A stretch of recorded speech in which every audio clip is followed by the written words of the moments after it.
Welcome to Recovering Addict. I'm your host, LT, an alcoholic addict. How the heck is everybody doing tonight? Hi, everybody. I'm your co-host, Felice Weaver. That was weird saying my last name. Why? Married to an alcoholic addict. I don't ever say it. That was weird. That's awesome. And the dog is leaving the house. Megan has left the building. So has Millie. She'll be back in 2 seconds. Right on. If this is your first time watching, thank you for clicking the button and thank you for joining our live stream. This is a channel where you can figure out what's up with recovery, what is going on with addiction. On this channel, you'll learn my experience through 2 times in addiction, getting clean, messing up, getting clean, the whole cycle of addiction and all that good stuff. And on this channel, we also want to teach relapse prevention. That's why we go through books together, so we can all learn. I learn, you learn, we all learn what addictive thinking is. That's the book we're going through right now, so that we can better understand addiction and what is that all about and how can we keep ourselves from relapsing. Because I feel like if you just only live on your past experience and that only without educating yourself, then you're almost destined to not grow. I don't think you would actually maybe go back and relapse, but you won't grow as a person. And recovery is about living life on life's terms and becoming a better person the older you get and the longer that you're in recovery. It's just the golden rule, right? Treat others how you want to be treated. And us addicts have ruined our mind, ruined our bodies. We've built in character defects. We've built in bad personalities through addiction. And plus the tragedies and traumas that we went through as children sometimes. We carry that all with us. And all the programs, all the steps, all the books that we can learn to help correct that in our minds is what we're here to do. And that's what this channel is set up for. So we hope that everybody here can recover, that we can recover with me, I can recover with you, and we all just continue to recover the rest of our lives. Let's all recover together. Let's all recover together. Why? Because we recover better together. I felt like I needed a Mr. Rogers sweater when you said that. Mr. Rogers is cool. Mr. Rogers is awesome. He loves everybody. Say hi to everybody in our chat. Let's start with TJ. Let's start with Aubrey. He's been waiting. Hey, brother. What's going on? 1 minute ago. Hello. TJ, hello. From Australia, we have Desmond Cook. What's up, mate? Hi, Desmond. Aubrey, Des. Marilyn. Hey, Marilyn. How you doing? Glad to see you. How's your evening going? Got Grandma T. Hey, Mom, you changed your thing. Look at that. Oh, you have pictures. Oh, the 2 cutest granddaughters ever. Oh, it's my mom, DeRay, my sister, my sister's child, my niece, and then my daughter, Millie. Oh, that's cute, Mom. That is adorable. We got Sapper, a.k.a. Kyle, the gun painter. Sick gun painter, too. Amber. Hey, Amber, how you doing? How you feeling today? How's recovery? I know you're new to the group, and let us know how's it going. How is it going? Hi, Norman, what's going on? Up? Jolie. Hi, Jolie. How's everybody doing? Or how's you doing? Hello, recovering addict family from Petey. Man, I love Petey. Good dude, funny dude. Awesome. You know what I love about the Zoom meetings is getting to know each other personally. I mean, it's cool with these chats as we're here learning our books and all that kind of stuff. But when we get on the Zoom and we connect, I get to see personalities break through and jokes be told. And Petey's got a personality that's awesome.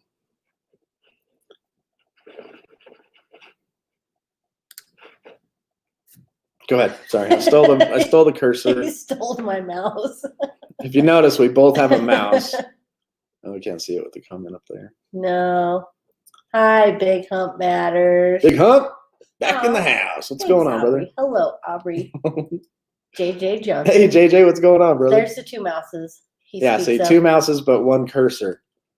That'd be cool if we had 2 cursors. That would be amazing. Like 2 different colors.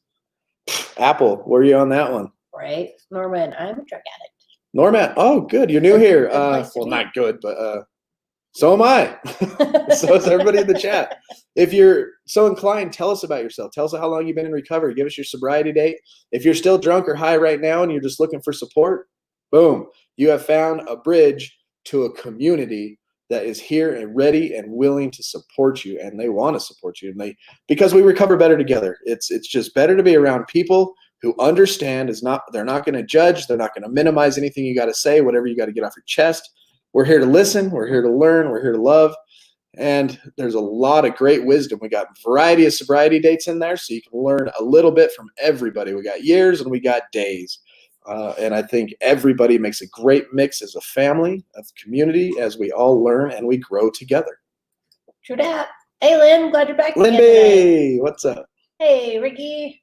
And we got Bob, evening crew in chat. I made it more or less on time again. More or less. That's good enough.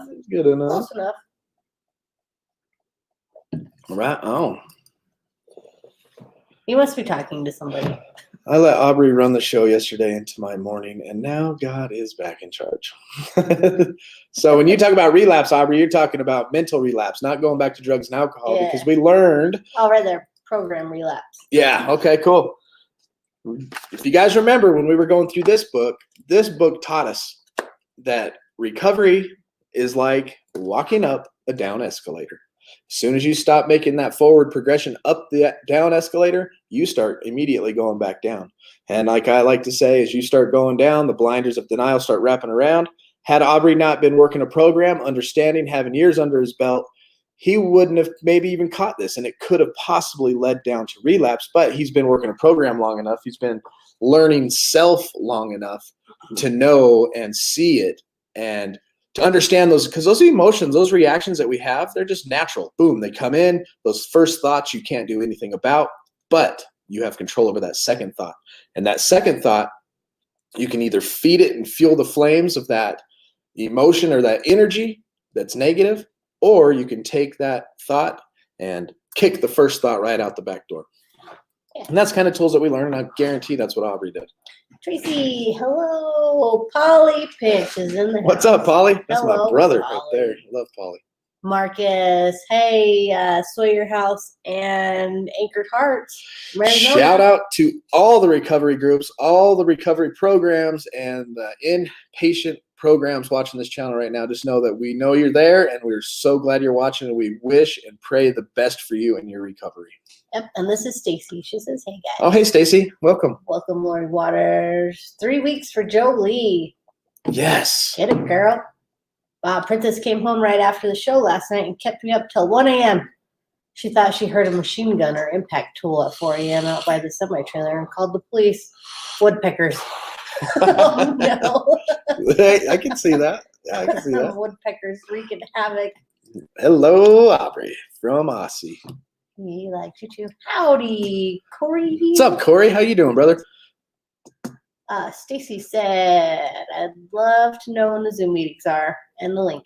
Okay, so Stacy, stay tuned to the Facebook group. She's in the group right now, She's in the right? Facebook group. Yeah, right so now. in the group that you're in right now, you will see the links posted. But if you want to take a note and write this down, we post the Zoom link on Wednesday, 6 o'clock Mountain Standard Time, and that's Aubrey's. He hosts that one. He's taking us through a big book study. It's like a 20, 30-minute. We listen to some Joe and Charlie talk about the big book, and then we discuss it. And then Saturdays at 3 o'clock is a one that I host, Mountain Standard Time. I talk Utah time. We're here up in the mountains in Utah. So Saturday at 3 o'clock Mountain Standard Time. And there's also, I just added it. Last Sunday was our very first one, but I also have another Zoom meeting at 6 o'clock, and it's a spiritual Zoom meeting. We talk about spiritual. We talk about God. We talk about theology. We talk about how did the world come, what happens after we die, because this is a spiritual program, and I think it's very important to talk spiritually. And the cool thing about it is we come together. There's no judgment. We get to share each other's views, and I'm looking for a book to study through that'll kind of get us thinking about all of that. So, and I love books. I love studying, because how are you going to learn? Just, walking around? No, you got to learn from people that are smarter, wiser than you, like doctors and reading. So that's what we do. So Wednesday at 6, Saturday at 3, and Sunday at 6. Everybody's welcome. So if you know anybody out there that's suffering, invite them to our group, invite them to the page, and invite them to the Zoom meeting. They don't have to talk, and they don't have to show their face. They can just listen if they want to. Everything's set up. This whole channel is set up to serve this community and bring and share and come. It's for you, helped by your participation. Your participation is what supports this channel and this group. Yep. And we got Raylene Garcia. Raylene. I'm late, but I'm here. Had a rough day, but just letting it go. Good. Still sober. That's good. I'm glad. Anything you want to chat about your rough day? We're here to listen. Yeah, we got Amber's doing okay. She's been kind of down, blah, feeling today, nothing major. Looking forward to your first sober camping trip this weekend. Oh, That's exciting. That's a milestone. That is. That is a milestone. I remember. Did we go camping yet? We haven't gone camping yet. Oh, I haven't done that yet. I've been wondering how you're going to handle it. I've had birthdays. I've had barbecues. I've had family get-togethers. In the shop. I worked in the shop. So I feel you. That's a trigger. Yeah. Hey guys, grateful recovering addict. Pamela. November 30th. Nice to see you. 7 years clean. Enjoy watching. Yes. And that's some good wisdom right there. 7 years clean. That's no joke. That takes a lot of trials and tribulations to get there. Self-learning. She had collated woodpeckers. Lots of cops came, supposedly. I slept through it. Through guns. But the neighbor told me in the morning. Too bad they didn't take the crazy woman. Oh, man. Hey, Maury. Love seeing your channel. Thank you. Thank you, Maury. Thank you for being here. Petey said thanks, LT. Awesome. Hey, Danielle. Glad you're here. Danielle, how are you doing today? Looking lovely as ever. We got Noel. Well, that is a cool thumbnail. What is Alicia. Been clean and sober from hard drugs for 17 years. Wow. Congratulations. That's amazing. That's longer than our oldest child. Yeah. That's awesome. Well, he's 15. I know. Don't make her feel old. I'm not making her feel proud. That's amazing. That is amazing. Let's see. She said, I don't think it's wrong to smoke weed. It comes from the earth. Well, your life is at the end of the day, your life is your life. For me personally, what I think about it for me, okay, you do it, you do you kind of a thing, right? But me, the type of person I am, if I started smoking weed, it would gradually lead me to drinking. And I'm the kind of addict that just can't dabble here and there. I'm the kind of person that has to, like when I picked smoking back up, my son was in a horrible accident back in 3 years ago. Flea sent me a video of him in the hospital when I had to go back to work, and it just rattled me. No, I'm not. This is my excuse. Okay, that's that. I run out to the shop or outside to my buddies. I'm like, give me a cigarette. Sucked it down. I hadn't smoked a cigarette for 10 years. Instantly, I picked up a pack and a half habit again, just instantly. So that in mind, that's the kind of addict I am. I don't leave a fifth of whiskey. I drink it until I pass out or until it's gone. And if it's gone and I'm still awake and coherent enough, I still want more. So weed for me, I can't touch it. I'm the addict and alcoholic that has to stay abstinent. Yeah. If you're a person that can handle it and you can live your moral values, it's not ruining your life. You're not ruining relationships. You're not killing yourself. You're not, you know what I mean? You're not committing crimes to smoke weed. Have at it. No judgment here. Hi, Cherie. Love seeing you in there. We got Ashley Meredith. Hey, Ashley. I've been having a rough time. My husband is still using and doesn't think he has a problem, but won't go to work unless he has something. I'm going crazy. Well, just keep in mind you're powerless over his addiction. Well, let me set that up for you, Ashley. This is a cool channel here because Fleece had to live through my addiction. She's not an addict. She's a co-addict, codependent, and my addiction messed her up in the way that she had to walk on eggshells around me. So she's here for that type of advice, and I'm glad you asked that question because that's what this channel provides. An addiction, an addict who's been there, done that with kids, with a wife, knows what it's all about, with a job, learned, and pretty much ruined all of it and had to come out of that. And she got drugged through the dirt with me. And so now we're here in recovery because it's family recovery. So I'll let her give her advice to you on how to deal with a spouse that's addicted. Yeah, like I said, you just got to realize that you're powerless over his addiction. And this is my experiences and through lots of advice and counseling that you have to let them just experience the consequences of their actions. You can't keep enabling them. Hold on. And I think that was the best advice I ever got. Just let them experience the consequences. Then they have to realize that they have a problem and that you're not the problem. I like the example Fleece always gives to like a drinker. Say I'm drinking, I get drunk, and I pass out in the yard. And she goes out there, wakes me up, takes me in the house, and puts me to bed. I wake up, I don't even remember I passed out in the yard. So I didn't get to experience the consequence. But say I pass out in the yard, and she's like, well, live in that, bud. That's your experience. I wake up all hungover and the sprinklers are on me and I come in and that family's having breakfast and I look like I just crawled out of the gutter, I will start to soon realize, oh man, I am not doing good things here. Yeah, they have to experience that. Let's see. Tracy. I'll celebrate a year and a half of freedom this weekend. Yes. Good job. Good job. Awesome. Praise God. God did have other plans, that's for sure. God's had other plans for me too. Okay. Oh, look, we got a Twitcher. Oh, what's up, Twitch? Addicted, but not to drink. Well, you found a good channel if you're interested in recovery, and thanks for commenting. Thanks for chatting. We don't get many Twitch comments, but I appreciate you watching. Thank you so much. You're here. Oh, okay, I'm not here. Mark said to go camping with him. Come camping with us. We will. Mark, I don't know if you know, and I'm going to let everybody know. Recovering Addict is now a legit nonprofit. This channel is a byproduct of that nonprofit. This channel's here for anybody that needs it, anytime, any hour, trying to build a community that's always 24 hours a day there for the support for the still suffering addict. And today, I put in my 2-week notice at work. We set up everything. We got everything planned out. And I think this is where God wants to. Merd, what's going on, brother? Merd. I think this is where God is leading us, and we're on the path. Another journey in my life. Like I've said before, if you're just a few days clean and you write your obituary, what's it going to say about you? You know what I mean? We now have the chance in sobriety to rewrite the last half of our life so that when we do finally pass away, hopefully of old age, that our obituary, when our children or whoever reads it up there at the funeral, is going to read something that we will be proud of. And that is the goal for the rest of my life. Nice. Hey, Jump Little Doggy and Mandy. Jump. I'm scrolling towards the bottom. I think I got about everybody. Sky's in the house. What's up, Sky? Merd. How you doing? Pamela, what up? This way we can get to the thought of the day. Yeah, we got to get into our AA thought of the day. Oh, Teresa got her t-shirt. Yes. And your bookmark. And your bookmark. Yes. And the postcard.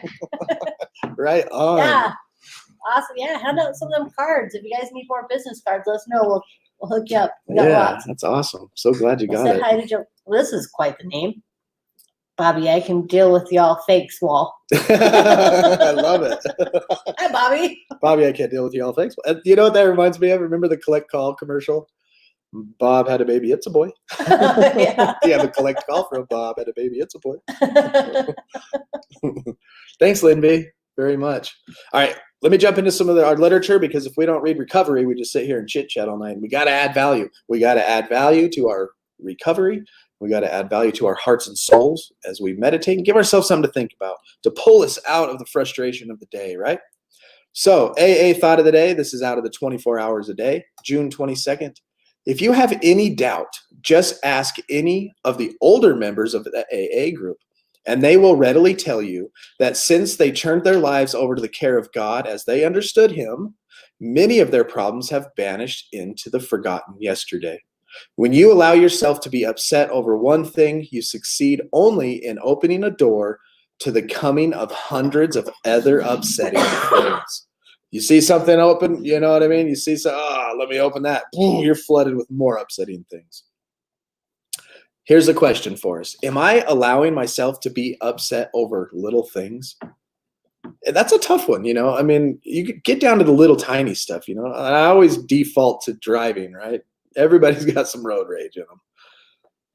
How is it to overcome that? I've been trying, now with my newer, older truck, because we downsized everything. I'm just going to hit 70 on the freeway instead of the usual 80, 85 that I like to go. But here's our meditation of the day. I would do well not to think of the Red Sea of difficulties that lies ahead. I am sure that when I come to that Red Sea, the waters will part, and I will be given all the power I need to face and overcome many difficulties and meet what is in store for me with courage. Amen. I believe that I will pass through the Red Sea to the promised land, the land of the Spirit, where many souls meet in perfect comradeship. I believe that when that time comes, I will be freed of material things and find my peace. Amen. Here's our prayer of the day. I pray that I may face the future with courage I pray that I may be given strength to face both life and death fearlessly. Amen. Amen. I'm going to go back to Ashley real quick. She said, but where does it come to the point that I'm enabling him? And this is my opinion, that when you start to cover up for them and make excuses for them and help them to get the drug or alcohol that they want, I think that at that point is enabling.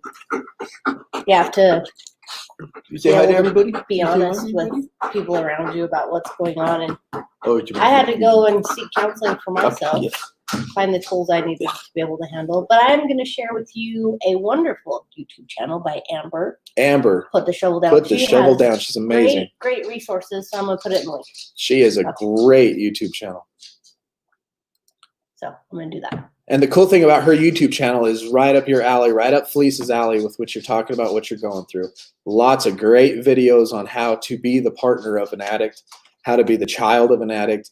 A matter of fact, she's going to be interviewing Felice, I think, this coming weekend. Yeah, this Sunday. And this Sunday, she's going to be interviewing Felice on her channel. And then I think maybe a week after that, it's up to Amber. We haven't decided a date yet, but she's also going to interview my children to see what it was like living with an addict. So we'll all have to jump over there, show Amber some support as she interviews Felice one-on-one. I'll just leave so Felice can talk whatever. I don't have to hear it. That's have to relive the misery. Part is finding that balance between where to share and where it may or may not become hurtful. Yeah, feelings, man. Feelings are hard to deal with. I know. Yeah, to not make it sound like I'm just complaining, I guess, but trying to share it. Well, there's a difference between complaining and venting. Venting is necessary. But managing feelings, how many of you have had difficulty since you've gotten sober in managing your feelings? And it doesn't have to just be bad feelings. It doesn't have to be sad, depression, and all that stuff, even though that seems to be the majority of them. Think about excitement, joy, or even love. Have any of you scared yourself with excitement? I know that I'm on both sides of the scale when I come to possibly relapsing, because I am a very emotional person. I'm either super excited or I'm super depressed. I'm not just kind of excited and kind of depressed, like normal people, I guess you could say, whatever normal is. But if I'm super excited, I'm like, woo, this is awesome. Let's party, if I get that excited. Or if I'm bored, oh, this is boring. Let's party, make it fun. So emotions are something hard to deal with, especially if you've had years of drug addiction. You've numbed those emotions. Addicts may have had great difficulty with their feelings. We may have great difficulties with their feelings. Right now, we're on chapter 16 of Addictive Thinking, Understanding Self-Deception. We got to understand these things. And how do we learn? We go to books. We go to literature. We go to a guy who's an MD. His name's Abram Tversky. This guy knows what he's talking about. So let's learn from him. Negative feelings such as anger, envy, guilt, and hate are not only ones difficult to manage. Those aren't the only ones that are difficult to manage. Even some positive feelings, for example, love, admiration, and pride, may baffle the addicted person. Sometimes even more so after stopping chemical use. So we stop chemical use. Now everything's firing back to normal, and it feels like it's overwhelming at points. But now they're starting to fire back to normal. And so we may find it more baffling and hard to deal with once we're sober. So that's another thing we do, is we learn together, is how to handle our emotions. Emotions are a motivating force. By definition, they are what makes us move. They are like the automobile engine, which propels the car. I agree, Petey. Absolutely. Emotions are like the automobile engine which propels the car. So think about this. This is an example he gives out of this book. Think of a situation in which a driver is afraid of operating the vehicle. Perhaps the driver is behind the wheel of a racing car that generates such power at high speeds that the driver cannot maintain control. Going way too fast. Or perhaps the driver believes that the brakes are going to fail, or the steering mechanisms are going to malfunction. Whatever the case is, the driver will be very reluctant to sit behind the wheel, fearing loss of control and an accident. When people fear their emotions, two things may happen.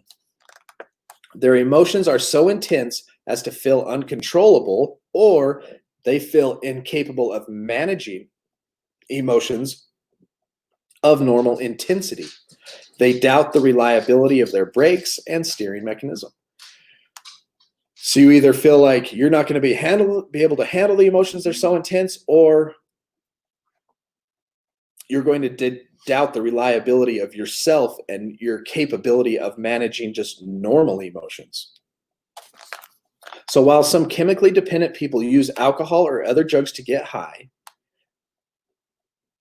others use chemicals to feel normal.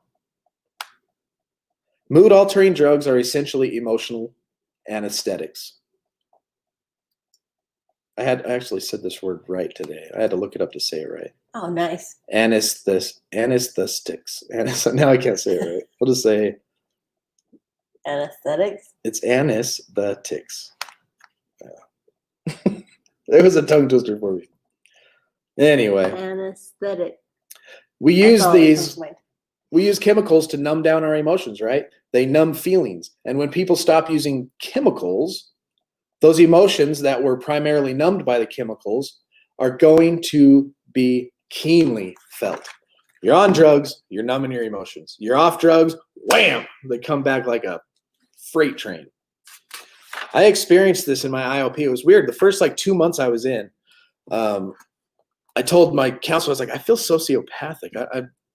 I'm thinking that, everybody's like, yeah, when you're doing the steps, when you're writing your stories, when you're doing this and that, you're supposed to feel emotions, feel bad for what you did and this and that, right? And I would write a thing down and I wouldn't feel bad about it. And then I would think about it and talk about it in group. And I was like, there's nothing there. But about that 2-month mark, boy, they came back and uppercutted me right in the mouth. After that, every reading I did in group therapy, I teared up, choked up, and and there were times I got overexcited, underexcited. It was quite an experience, but emotions are coming back. They're coming back like a freight train. And a lot of us understand depression. A lot of us have depressions. A lot of us are depressed. I imagine 99.9% of us in the chat right now can relate with being depressed. Depression is one of the painful feelings that the addict may have anesthetized, that's right. So anesthetic? anesthetized. What was that the other word? Anesthetic? No, that's the same word. Oh. So depression is one of those painful ones, right? And this is one that we definitely want to anesthetize with alcohol or other drugs. I'm depressed. I'm depressed. This will make me feel better. It's a little wonder that the newly abstinent person is apt to feel depressed. Abstinence unmasks previous feelings of depression, and the clarity of mind that follows abstinence allows the person to see the havoc the alcohol and other drugs use has wrought on family, jobs, financial situations, and physical health. You dig? Can you dig it? Ooh, let's hear what Sean has to say. Sobriety is full of emotions. The rehab I was at was teaching us about feelings and emotions. They also taught us about trauma. In my opinion, and studying psychology and trauma, a lot of addiction is triggered by emotions or feelings due to past trauma to numb yourself. Yeah, absolutely. I almost got a year, and I'm learning today it is emotional sobriety. Mm-hmm. It takes patience, and it's slowly getting better. Absolutely. And I love that you said slowly getting better and patience, because how long were we addicts? I know how long I was. There was 2 times in my life that I hit rock bottom because of alcohol and drugs. I was a meth addict, tweaker, right? All those years of plus, my childhood that led up to me doing drugs and just the trauma everybody experiences. And then I got caught. 2nd-degree felony, almost went to prison for 15 years, but I was locked up for a year. And then I went to a halfway house, and then I was on probation for 3 years. That scared me straight. But when I got off probation, I started smoking weed daily, just doing construction. I was still maintaining life. I was still, being a good person. I was raising a family, but I smoked weed on the job site every day. And then it was time to promote to a better job that required drug testing. So I quit smoking weed. So I was sober. I was in recovery for 5 solid years of sobriety. And then I think back, why didn't recovery stick? Because I wasn't working a program. I didn't understand addiction. I didn't learn. I didn't figure out and read books and listen to more positive people. And so by the time I hit 33, I started slowly drinking again, just on the weekends and all that kind of stuff. And so from 33 to 40, I spent drinking. And the closer to 40 I got, the worse the drinking got, until it was a pint every night. And then until finally it was a fifth every night, gallons on the weekends. And the last 3 months of my drinking, it was drinking as much as I possibly could. I would drink, pass out, drink, pass out, drink, pass out, whiskey, ruining everything, right? And the point is, if you look over that long history of years, if we just think that recovery is going to happen overnight, it's not. There are people with years of recovery who are dry drunks and still don't know how to handle their emotions. And the part of that being is they're not educating themselves to learn how to do that. And if they are educating themselves, you can't let it go in one ear and right out the other. When we're done here, some of the golden nuggets that you find through the reading of this book, take those with you, and when nobody's around, you practice them. Practice makes perfect. And that's how we just keep getting better and better and better. Just like a great example is Aubrey. He named an emotional state that he was in this morning as a relapse. He didn't go back and use drugs and alcohol, but he had a relapse in his program. He's either on road to recovery or road to relapse. He caught himself walking down the wrong road, and you know what he did? Whoop, he switched back over to recovery, and now he's feeling better. And it takes time to learn how to do that stuff. And how do we learn that?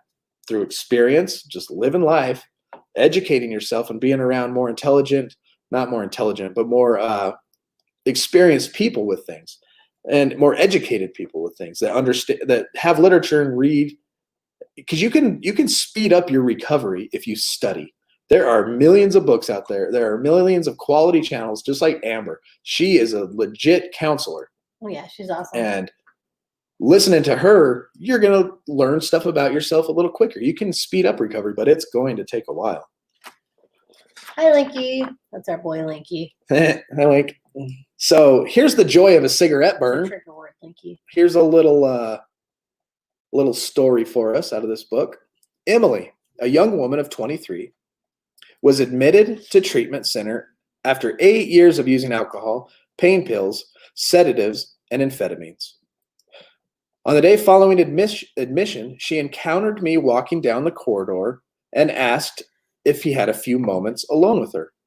She then fell on my shoulder and began crying bitterly. "I can't take it, Doc. I can't take it. It hurts so bad. I've never felt pain like this before. Please help me, Doc. Give me something. I can't take the way I feel."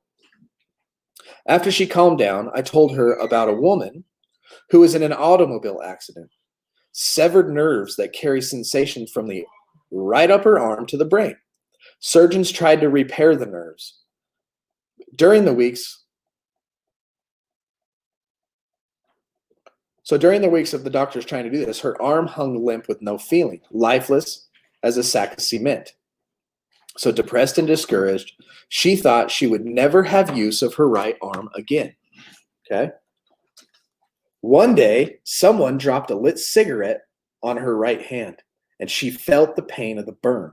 She jumped up and ecstatically screamed, I can feel, it hurts, I can feel." To anyone else, the pain probably would have been unpleasant. But to this woman, pain was a joy because it indicated her ability to feel was returning.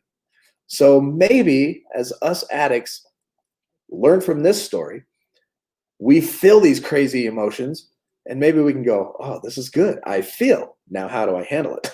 Right? So I told Emily that since age 15, she had been living as a zombie. Emily is the girl who couldn't handle her feelings after coming off of all the drugs and alcohol and meth and pills. So he tells the addict, since age 15, you've been living as a zombie. You've been numbed with alcohol and other drugs and unable to feel any emotions. True, she said. True, she had not felt much pain, but she couldn't have experienced many pleasant sensations either. And now that she was off drugs, she could feel the pain and joy of life again. Newly recovering addicts may experience anxiety, panic when confronted with new feelings they have never learned to manage. They may believe being angry means feeling homicidal. Loving means engulfing someone. Being loved means being engulfed by someone. Hating someone means alienating the whole world, and so on. So confronting these feelings is a formidable challenge. So now that we are experiencing these emotions, look at them as a challenge. Whoa, okay, somebody just loved me. Am I really being smothered? No, man, this is normal. This is what it feels like. So how do I manage that? And if you're loving somebody else, don't feel like, oh my gosh, I'm smothering this person. Evaluate wisely, but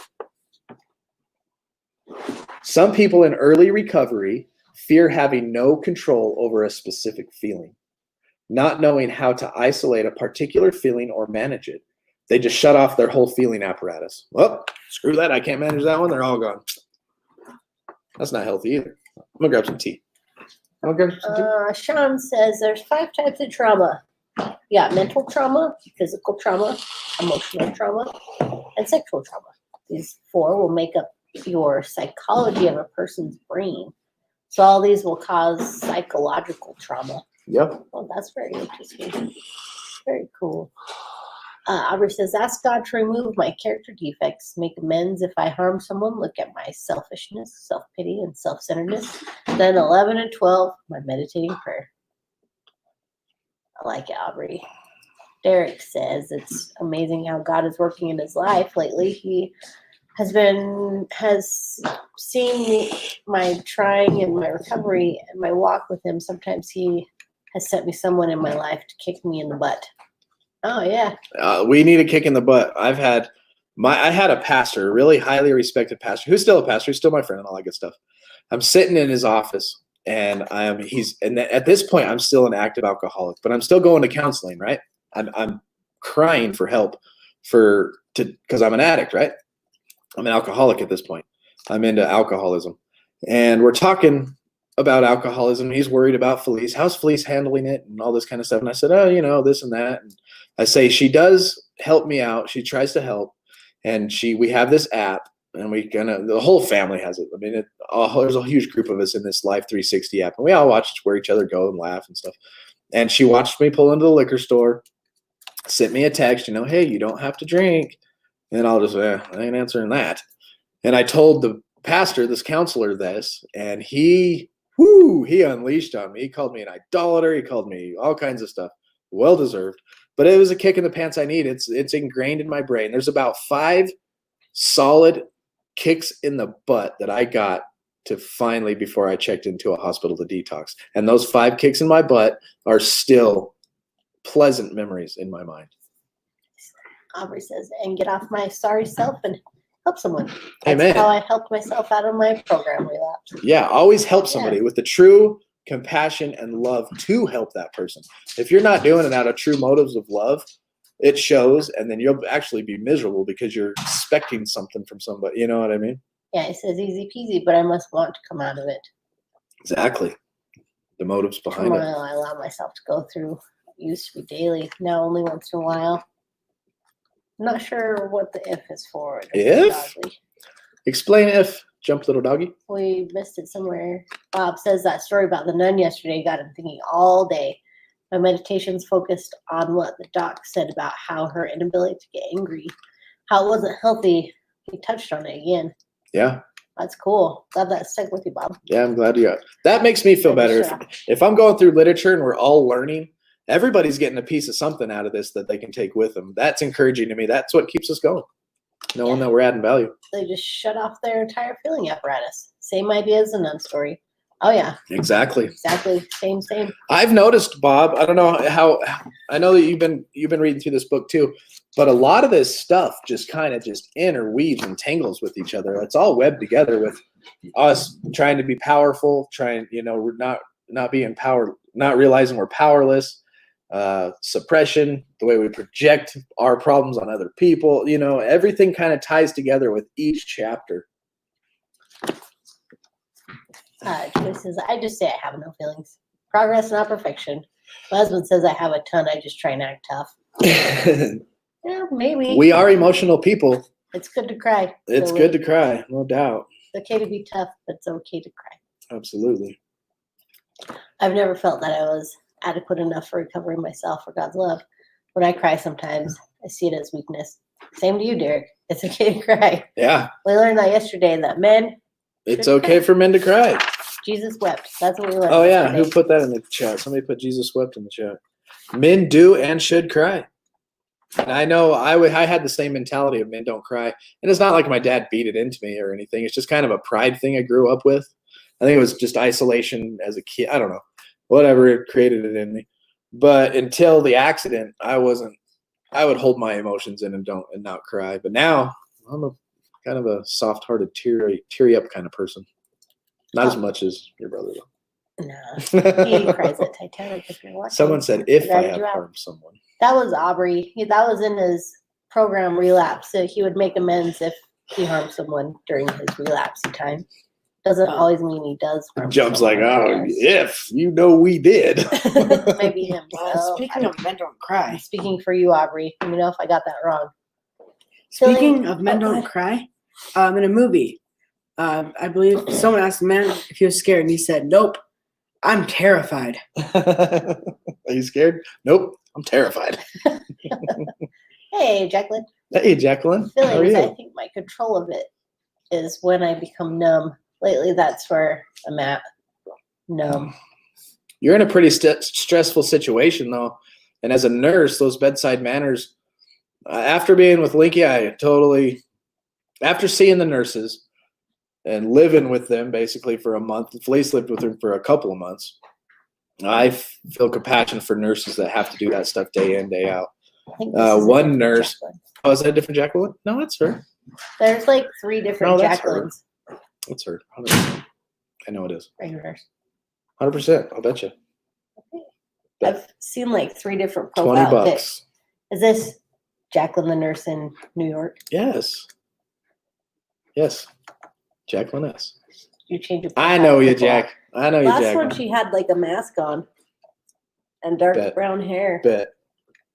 Oh, it is? You change your profile too much. LT knows who it is. I Anyways. recognized her too. I didn't recognize you. But yeah, after Alicia, virtual high five. Lish. Love you. But what I was getting at there's this one point when Link was in the coma, and the doctors had talked us into pulling the plug. I think it was that night. The doctor was like, "Oh, it's the weekend. This and this ain't so good. You might want to think about pulling the plug." And I was just, crushed at that point. And a nurse comes in. I'm laying in a chair by Link's bed. I think they only let a couple people in at night, Felice and I. So I'm laying in this chair. I'm just like sobbing kind of. And I get up, and the nurse comes in, and her name is Sarah. I remember like clear as a bell. I'd recognize her in a second if I seen her.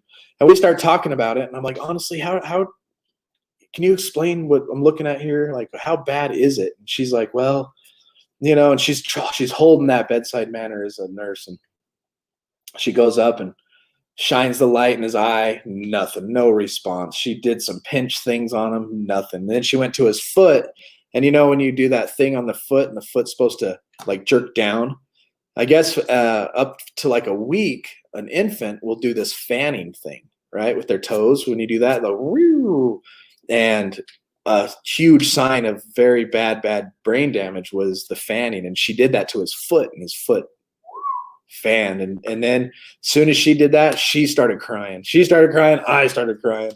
And then she's like, I'm not supposed to cry at these kind of things, but it was bad. So long story short, Jacqueline, I was thinking your of her pain. Facebook profile. Oh. She does both. Oh. That's funny. Well, now I know both your pictures. And it's that time for our quote of the day.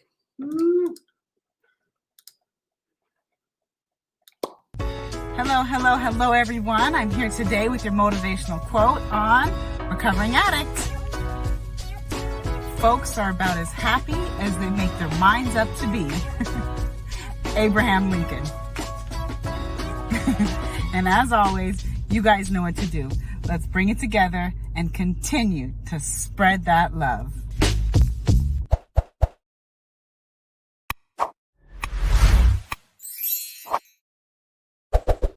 Thank you, Cassie. What if man's cries too much? I don't think there's any such thing. Sean's like, I love to cry. I can cry on command. I can too.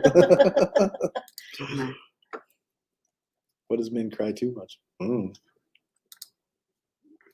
ahead. You're back in charge. Whoa. There's lots of I love Cassie.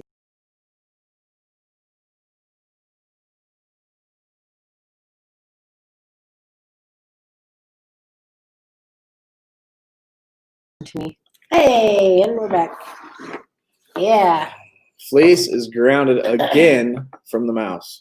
Well, I just realized I can use my right hand. Did we disappear on there? Because we have two. Did you notice? It hasn't happened yet. No, it's past it now. Did we disappear? Did we disappear? I think we just disappear on our own. You're way behind. Give me control. Watch out. I'm caught up. That's a good quote, huh, Corey? Oh, Alicia. It is awful. Y'all, oh, you're a nurse too, yeah. Oh man, my heart goes out to you guys. That's a tough job. There's mine. Tough job. Whoa, What the heck is back there? look like Polly Pinch on a bad day. There's Lakey. Emergency of emotions. They did. They had smoke screen. I'm sorry. My fat left hand finger. It did. It's its fault.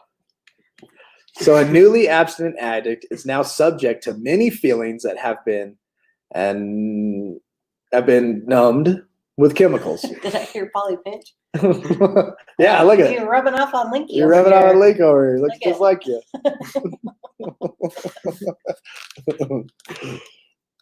So the initial reaction, because we are now abstinent from alcohol, we have many emotions that have been numbed by chemicals, and the initial reaction may be kind of a numbness. Oh, that was my initial reaction.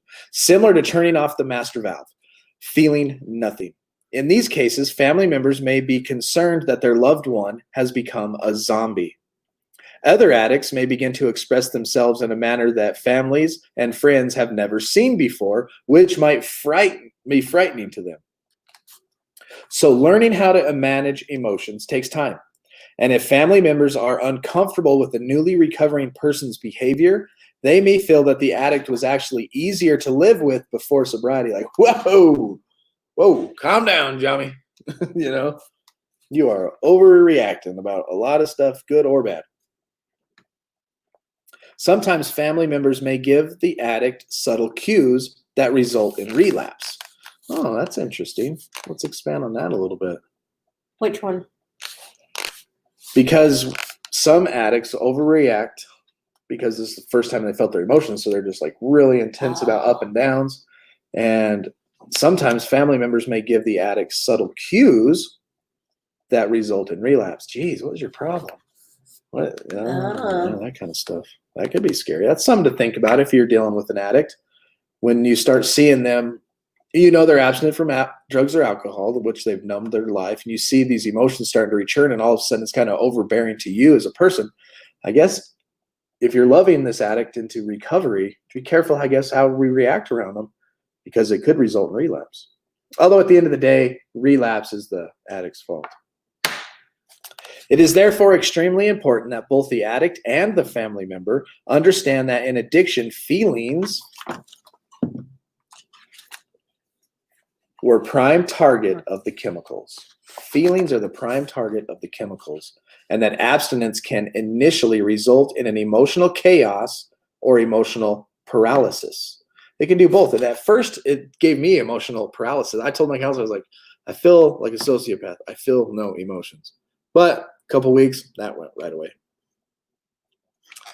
A couple months, actually, sorry. Learning to evaluate many feelings is a major risk. Learning to evaluate and manage feelings is a major task. This will take time with many trials and errors. The recovering person must have a great deal of patience, and those around this person may need even more. Patience. That's true. It takes time. Holly said, don't worry, Link will not have a Philadelphian. I can't even do it. Dialect. He'll be fine and speak proper English. I promise you, sis. If I don't comment, doesn't mean I'm not watching. No, it's all good, Polly. We got to tease you every chance we get. You know that. Lish is not a nurse. She deals with lots of overdoses and withdrawal. Oh. Well, that can still be heart-wrenching to you, and you got to have... have that bedside man. I don't know. Maybe. I'm not sure. Ego, I think I know things and that people need to know what I'm thinking. Progress rather than perfection. Absolutely. Guess what I'm thinking? You should know what I was thinking when I said that. Yeah. Okay. I feel you there. Cherie was a volcano ready to erupt. Interesting. Desmond said the closest people to you have problems with your growth. Maybe. I feel like that might be situational. I think his is biased with his wife and stuff. Yeah, I feel like, but I don't know. I can see that. I've seen it many times with. Yeah. I've seen both ends. I've seen a very supportive spouse and I've seen a very not supportive spouse on both sides, and I'm thankful to have the supportive spouse I have. But you made Donna think. I have an idea for everybody who smokes out there. Count to 2 in another language. Uno, dos. Just keep counting to 2. Because if you get to trace, then you have an overdose. An overdose? Oh my gosh. Is that a joke? Yep. He's got jokes. The other way around, family takes things as cues. Knowing when I'm asked or wondered if I want to have a drink or get high. Like, seriously? Oh, annoying when people ask you that. Jeez, what do you want to drink? I can see What are you going to do? Go get high? Yeah, that would get old. Did I experience? No, I didn't experience seizures. When I detoxed, I went straight to the hospital. I actually went to the hospital drunk. I blew a .297 was finally what I was at when I went into the hospital, and they actually told me to leave. My dad took me to a motel, slept it off for a little bit. Felice brought me some food, and then I went back into detox. They instantly hooked me up to IVs, and so I got shaky a lot. I got shaky a lot, but I never experienced the seizures. Thank God. Lori feels no emotions. Bob can relate. Bob can relate with you. 2 months clean, no emotions. Lori, that's right. That's what I was just talking about. My might come IOP. soon. Yeah, they might come soon. Be ready. Yeah. Don't be surprised if all of a sudden you feel them all one day, it sounds like. Yeah, be prepared for when they do. Because I can't remember what your drug of choice was, but we've deadened, brain connections and stuff. And your brain physically, literally, scientifically, is rewiring and healing itself. And all of a sudden, one day, it's going to be like, bzz, and may overflow you with some emotion. So I guess it's good that we went through this chapter so that you may be prepared for when all of a sudden you do feel one, you can think back, oh, emotions. Oh. E must go. E must go. Ego must go. Bye-bye, ego. I'm leaving all my people in the dust. Get it, Bob. Yes. Oh, they love your humor, Linky. He's gone. I have a quote. It's from Rocky. When life hits you, you get up and hit harder. Life has tried to hit me and keep me down. Well, I'm 41. It's not no matter how hard you get hit. It's if you get hit and you keep hitting back. Or something like that. That was beautiful. That was wonderful. Polly's going to be mad because that's a freaking Philadelphia accent. Sorry, Polly. Polly's like, it's like when the Aussies heard you and they were like, oh, yeah, my freaking life has tried to hit me and keep me down. Well, I'm 41 and I'm still here. Whoa, Derek, bam, 41 right there with you, bud. Love it.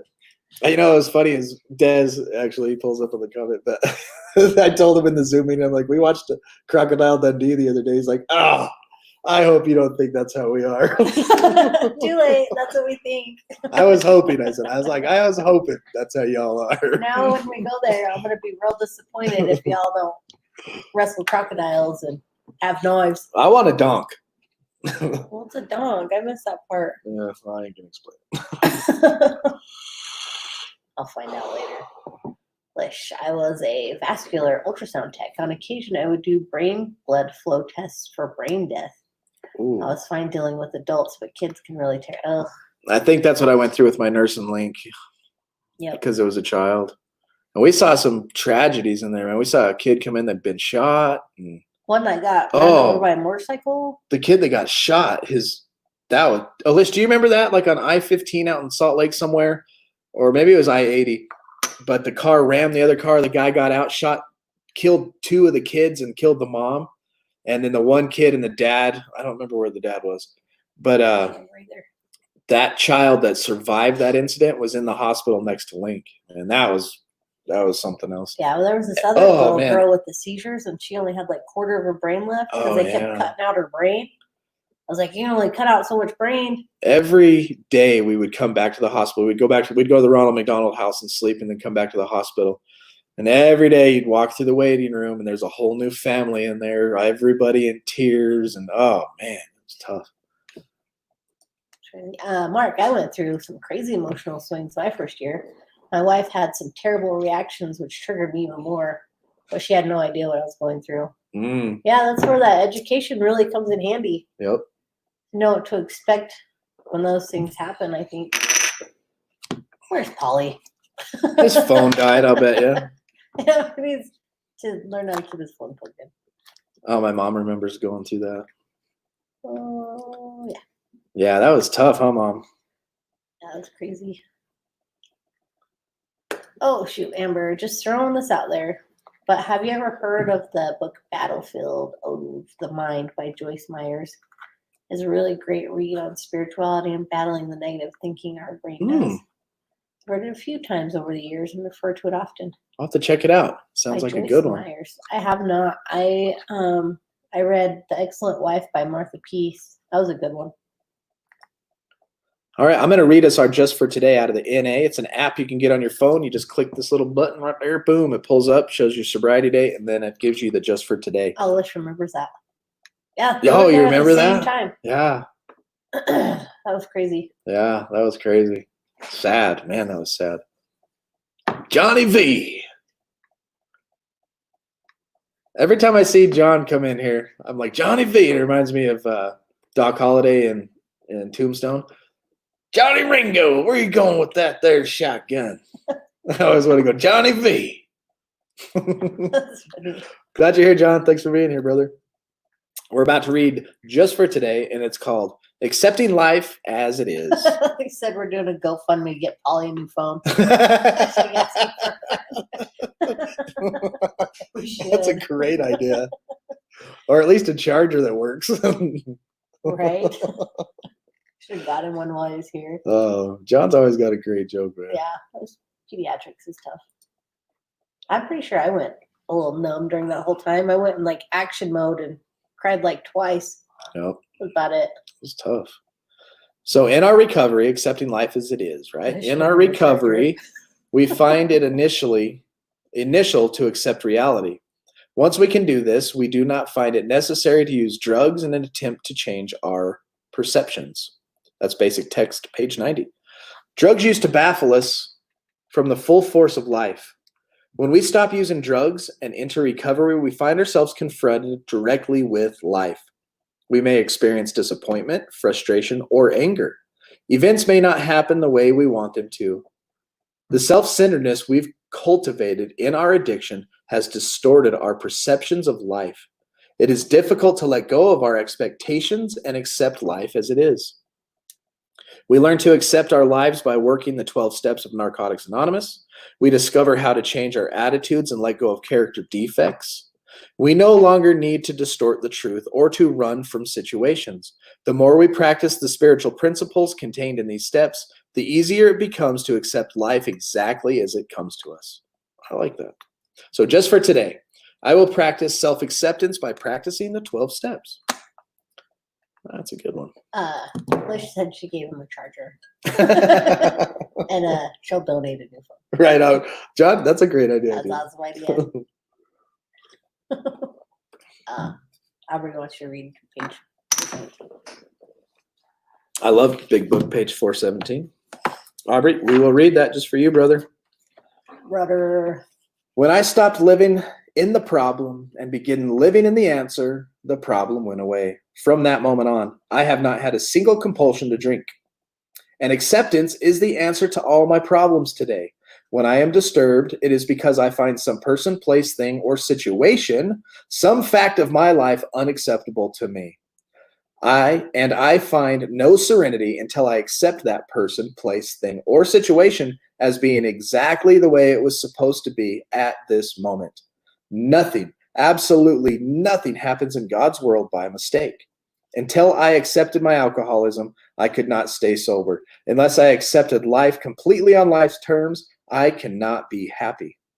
I need to concentrate not so much on what needs to be changed in the world as what needs to be changed in me and in my attitudes.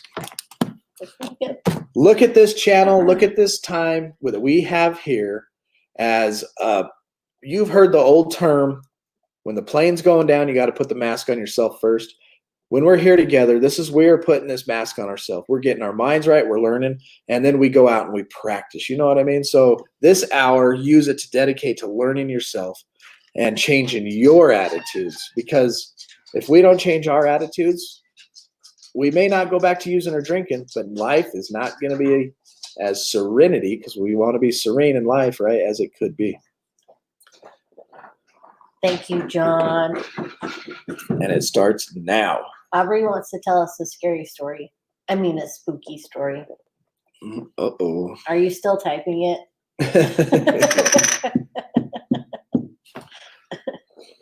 We'll wait. It better be good. This better be good, Aubrey. Or I'm going to be mad. I'm sure it's spooky. Is that, oh, here we go. These events are coming through. Read it. I was reading Michael. Hold on, I'm going to go up to Michael real quick. He had 3 seizures in, and Lord still has a plan for me. Amen. Heck yes, he does. Yep. You're here for a reason. Aubrey says, my father was 12 years sober. His favorite was page 449, 3rd edition, big book, on what LT read. My father died October 25th, 1994 at 4:49 a.m. Wow. What? That is spooky. I think it's cool. Coincidence? I think not. God's plan? I think yes. Sure, Aubrey. Love you too, Alicia. Thanks for being here. You're a very positive person, and I'm so thankful you're just one barbecue 30 minutes away. Let us know when we're doing taco night so we can hang out with Raina. Yeah, we got to get Raina down here too. That would be awesome. Des says one finger typing for him. Doesn't know you too well. Sicily, 1928. Picture this. Where's my shirt? I don't have my squad. Oh, if we could only put some music behind that, John, that would have been great. She does like this too. I love her. Who said it? The old lady on Golden Girls. Oh, yeah. Picture this, Sicily. I swear, I think it's her. I could be wrong. Correct me if I'm wrong.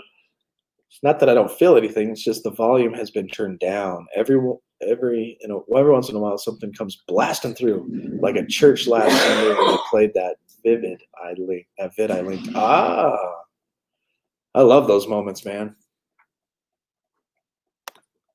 Polly, did your phone just turn back on? Because I think you missed the whole conversation. Who's gonna start this GoFundMe, John? Yeah, his phone just turned back on, guys. BBQ. A drop bear. Who's coming? On our way. I got Sky Miles. Wow. Good night, Ashley. We're out of here too. We're gonna pray right now. Yep. We'll give you a date and time, Lesh. It's gonna happen. Yeah, for sure, 100%. God, grant me the serenity to accept the things I cannot change, to change the things I can, and the wisdom to know the difference. Did I say that wrong? I feel like something went wrong. Should we do it over? God, grant me the serenity to accept the things I cannot change, the courage to change the things I can, and the wisdom to know the difference. Yeah. And dear God, thank you for everybody in the chat tonight. I pray that you protect them in their sobriety, keep something in their mind that they can chew on, that they may grow, and let us have a blessed, sober day tomorrow and sleep well. Give us good rest tonight, dear God. And we thank you for everything you've given us. In Jesus' name, amen. Amen. Take 2. Yeah. Yep, one of those. All right, you guys. You are welcome, everybody. Let's see what our chapter has for us tomorrow. Ooh, flavors and colors of reality. Chapter 17. We're almost done.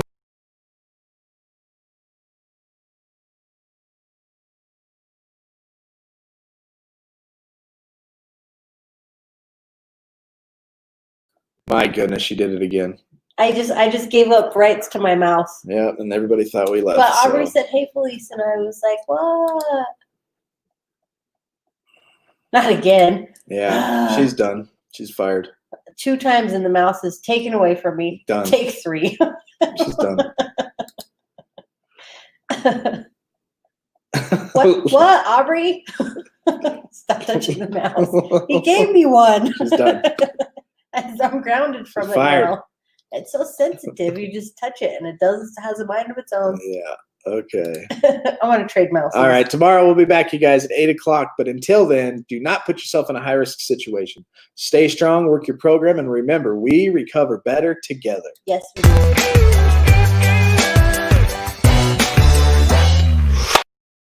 Oh, maybe not. They're all making fun of me. Look, stop touching mouse. Who pressed the button?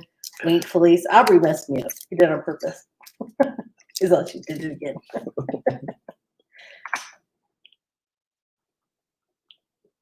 I was like, that's an antisocial farewell.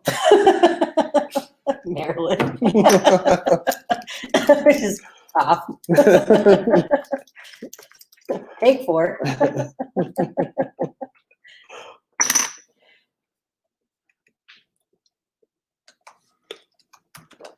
Oh, we're still on live.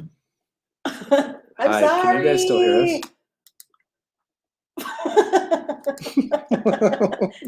Take 6. Take 7.5. And cut. No. Let's just stare awkwardly for a minute. Okay. Behind the scenes.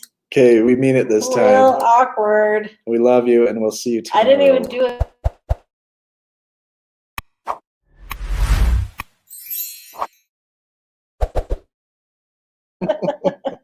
Bye-bye. Awkward.